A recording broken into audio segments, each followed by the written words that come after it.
नमस्कार दोस्तों, आज के वीडियो में हम अलग अलग प्राइस पॉइंट्स पर 3 प्रकार के स्टिक की तुलना करेंगे। हम ये पता लगाने की कोशिश करेंगे कि एक स्टिक की कीमत $3.5 और दूसरे की कीमत 112 क्यों है। चले।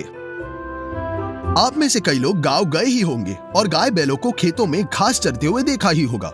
वे ज्यादातर एक ही हरी घास खाते हैं, लेकिन सर्दियों में इनके लिए सूखा स्ट्रॉ और घास काटा जाता है और मिलेट दाने भी खिलाते हैं। निश्चित रूप से गायों को देखभाल अधिक होती है क्योंकि वो हर रोज दूध देते हैं।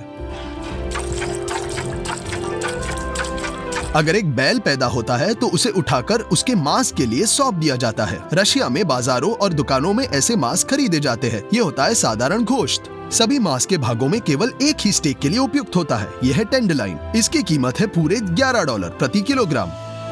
इन्होंने मेरे लिए ऐसे 3 पीस काट दिए हैं। ये आज के दिन के मांस के सबसे सस्ते टुकड़े हैं। मार्च के बजट में अगला मार्बल बीफ। मार्बल बीफ कैसे बनाते हैं ये देखने हमें 230 किलोमीटर ड्राइव करना पड़ा।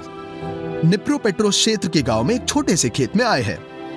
सामान्य बैल के अलावा एबरडीन एंगस बैल भी दिखते हैं।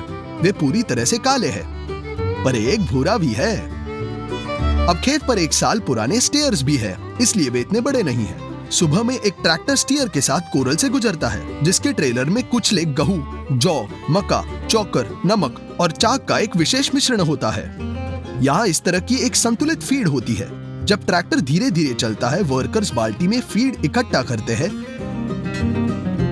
और इसे फीडर्स पर बिखेरते हैं। एक बैल को इस मिश्रण के 7 किलो मिलते हैं। खेत पर भी काफी स्ट्रॉ है। इस पहाड़ को देखो, ये केवल एक छोटा सा हिस्सा है। आखिरकार इस क्षेत्र में पूरे हैंगर है जिसमें स्ट्रॉ का मुख्य स्टॉक स्टोर करते हैं।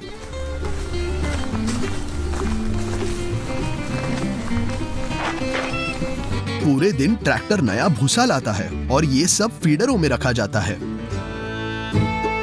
बैल लगातार खाते हैं, नतीजन में जल्दी से बढ़ते हैं और इनका मांस प्रीमियम क्वालिटी का होता है। इतना ही नहीं, खेत पर एक विशाल पहाड़ है।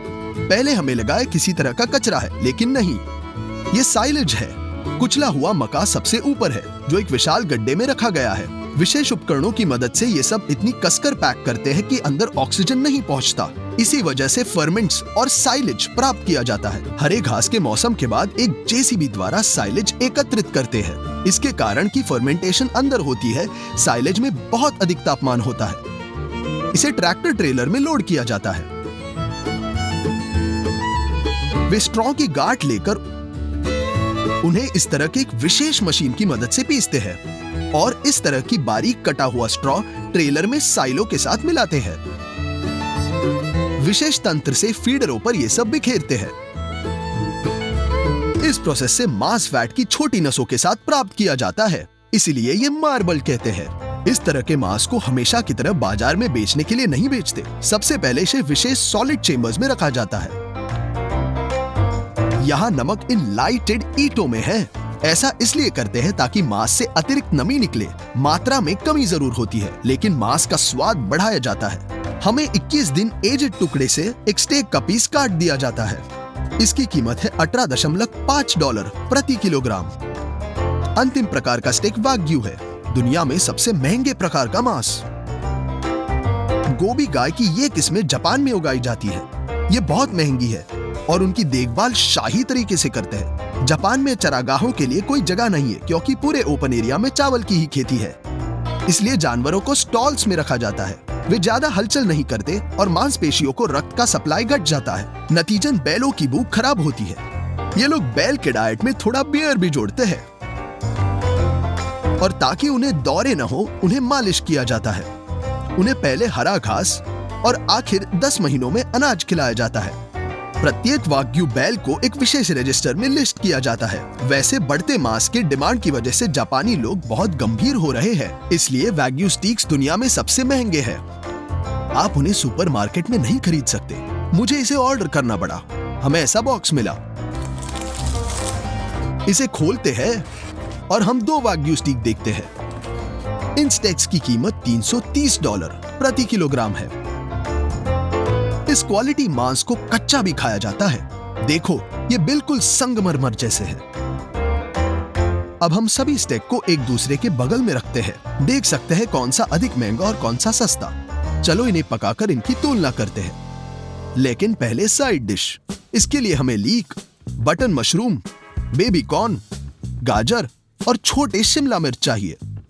हम एक कटोरा लेते हैं, इसमें गाजर डालेंगे, मशरूम, बेबी कॉर्न, मेज पर मिर्च डालते हैं।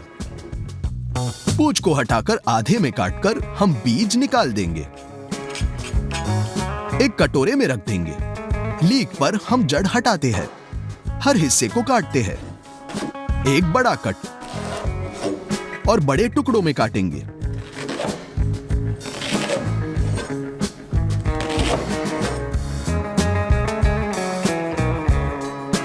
ऊपर टमाटर का रस डालेंगे, प्रोवेंशियल हर्ब्स, नमक, काली मिर्च और तेल। अपने हाथों से अच्छे से मिलाएं।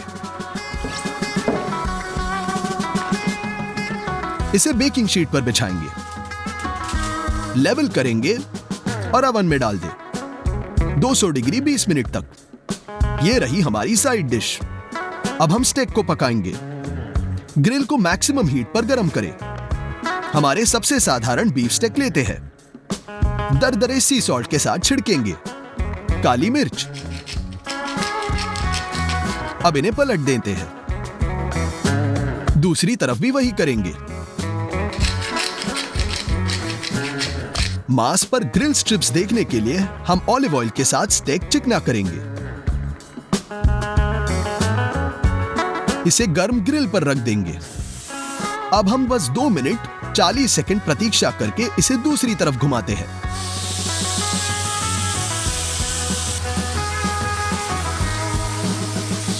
इस तरफ भी बिल्कुल इतना ही भूनें। अब हमें इस ग्रिल से हटाकर 200 डिग्री पर ओवन में भेजना है 10 मिनट के लिए। इस बीच हम एक स्पेशल सॉस बनाएंगे। हम डॉर ब्लू चीज लेंगे। हाँ, हर कोई इसे पसंद नहीं करता, लेकिन मेरा विश्वास करो, सॉस बढ़िया होगा। इसे टुकड़ों में काटते हैं।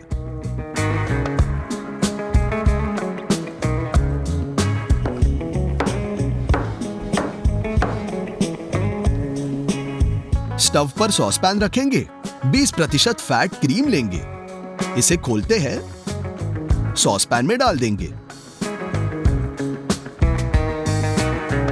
इसे लगभग उबाल ले। अब हम इसमें चीज डालेंगे। विस्क के साथ हिलाएं जब तक ये पूरी तरह से क्रीम में फैल न जाए। हम इसके गाढ़े होने तक इंतजार करेंगे। नमक डालें और फिर मिलाएं। इसे कटोरे में परोसते हैं। तब तक हमारा स्टेक तैयार है। सब्जियां इकट्ठा करते हैं और इन्हें स्टेक के पास फैलाएंगे। ऊपर सॉस डालेंगे। आइए इसे ट्राई करते हैं। स्टेक एक आइडियल मीडियम रेयर डन बना है। मांस बहुत नरम है, लेकिन इसमें मीठी टेस्ट गायब है। साइड डिश, स्वादिष्ट क्रिस्पी सब्जियां। इसका सॉस बहुत ही स्वादिष्ट है। हम अगले स्टेक पर जाते हैं, टिबॉन स्टीक। यह मांस गाढ़ा है क्योंकि 21 दिनों तक एज किया गया है। नमक लगाएंगे, काली मिर्च। दूसरी ओर भी हम वही दोहराएंगे। कई लोग कहते हैं कि आप खाना पकाने से पहले अगर स्टेक को नमक लगाते हैं तो ये अपना रस खो देता है। हाँ, 10 मिनट बाद नमी की एक छोटी बूंद दिखाई दी, लेकिन स्टेक अच्छी तरह से नमकीन है और सॉल्ट क्रिस्टल के साथ खाना नहीं पड़ेगा। यहाँ ताजा रोजमेरी और थाइम का एक गुच्छा गर्म ग्रिल पर रखेंगे। ऊपर ऑलिव ऑयल डाल देंगे। तब तक इंतजार करेंगे जब तक कि उसकी महक न आए। अब हम अपने स्टेक को ठीक ऊपर रख देंगे। प्रत्येक तरफ 2.5 मिनट के लिए भूनेंगे। इसके बाद इसे हटाते हैं और ओवन में डाल देंगे 10 मिनट के लिए। इसे एक प्लेट पर रखा है। एक तरफ सब्जियां। चाकू के साथ हम मांस की हड्डी से अलग करेंगे।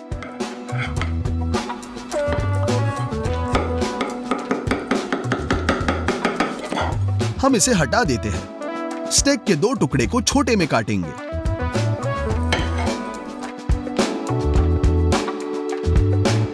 सॉस डालें और आजमा कर देखें। क्योंकि स्टेक हड्डी पर था, इसमें बहुत रिच मीठी स्वाद है। मुझे बहुत पसंद आया। मीडियम रेयर लाजवाब है।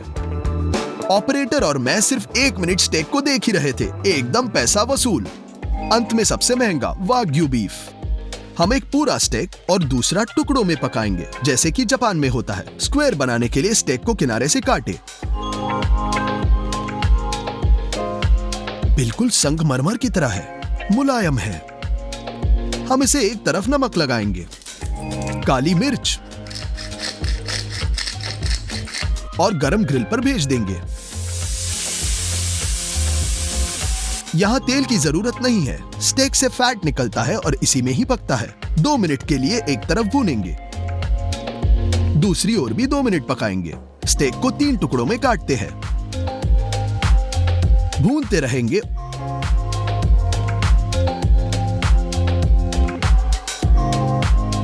और सभी साइड्स को सील करने के लिए एक और 20 सेकंड के लिए भूनेंगे। आधा गिलास कोनियाक डालें, इसे मांस पर डाल देंगे और फ्लेम लगाएंगे। कोनियाक को जलने दें और एक प्लेट पर रख देंगे। यहां गार्निशिंग की जरूरत नहीं है, मैं इतने महंगे मांस का स्वाद महसूस करना चाहता हूं। तो चलो ट्राई करते हैं। ये मेरे जीवन में अब तक का सबसे मुलायम मीट है। फैट की परतें मांस के तंतुओं के साथ अलग होती है। स्टेक को चबाने की आवश्यकता ही नहीं होती, मुंह में ही पिघल जाता है। कोनियाक से थोड़ी खटास भी आती है। स्वाद पिछले स्टीक के समान है, वास्तव में बहुत नया है। अब एक रेस्टोरेंट स्टाइल में वैग्यू स्टेक पकाएंगे। शुरुआत करते हैं हम 3 टाइगर प्रॉन्स लेकर। सिर को फाड़ देंगे, कैंची से चिटिन को लंबा काटते हैं। एसोफेगस को हटा देंगे। प्रॉन्स को एक कटोरे में डंप करेंगे और सोया सॉस डालेंगे। लगभग 5 मिनट तक मैरिनेट होने दें। ग्रिल को पहले से ही गर्म करें। मांस पर नमक और काली मिर्च।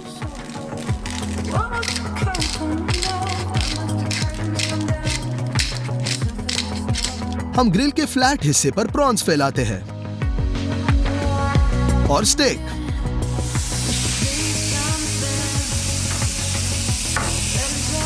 दो मिनट ग्रिल करते हैं। स्टेक और प्रॉन्स को पलट लेंगे।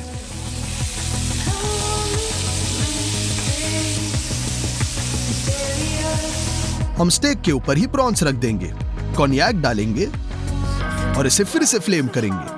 थोड़ा बाहर जलाकर एक कटोरे के साथ कवर करें। 20 सेकंड के लिए छोड़ दें। हम स्टेक को एक प्लेट में रखते हैं। देखो ये कितना नरम है। प्रॉन्स से चिटिन साफ करें, इन्हें स्टेक पर डाल दें।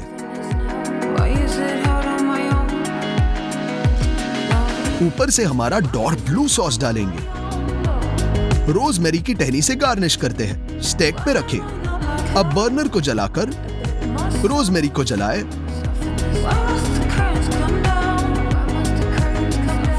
वाग्यू रेस्टोरेंट स्टेक चखने के लिए तैयार है। मुझे लगता था कि स्टेक का शुद्ध स्वाद स्वादिष्ट नहीं हो सकता, लेकिन नहीं।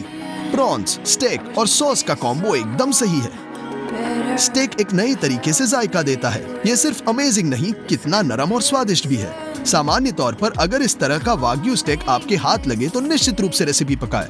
आखिरी सवाल, वाग्यू बीफ पैसा वसूल है क्या? मेरे दृष्टिकोण से बिल्कुल नहीं। इस पैसे में आप बहुत सारा पोर्क खरीद सकते हैं और बारबेक्यू पार्टी भी बना सकते हैं। लेकिन अगर आप कुछ नया आजमाना चाहते हैं तो आपको यही चाहिए। अगर आपको ये फॉर्मेट पसंद आए, जहां हम वस्तु का स्क्रैच से टेबल तक सारा प्रवास दिखाते हैं, तो लाइक करें और हम फिर से कुछ ऐसा ही करेंगे। लाइक करें, शेयर करें और सब्सक्राइब करें। सभी को अलविदा।